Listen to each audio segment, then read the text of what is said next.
लोगोफोर, नैबे समाव आङो बिथां आदा गुथिराम बसुमतारी बिथांनि नैबे बेसेनगोनां खन्थाइखौ लानानै फैदों।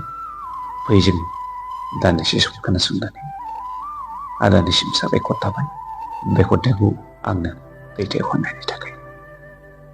खन्थाइनि मुं गावखौ अननो सोलों। गावखौ अननो सोलों, गावनि गोरबोआव बिबार बारगोन। नों मोजांब्ला मुलुगखौनो मोजां नुगोन। गुबुननि गेजेराव अननायनि सोरां जोंगोन।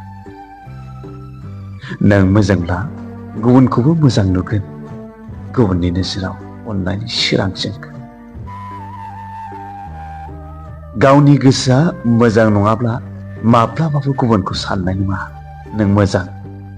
जेरै खोथायाव दं, नों गाज्रिब्ला सानगोन गुबुनखौबो गाज्रि। नोंनि गोसोआ मोजांब्ला सानगोन नों गुबुनखौबो मोजां। गिबियाव गावखौ बुजि, गावखौ मान हो।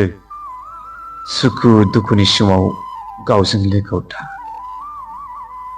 गुबुनखौ अननो गोसो जायोब्ला गिबियाव गावनि सायाव फोथायनाय थानांगौ।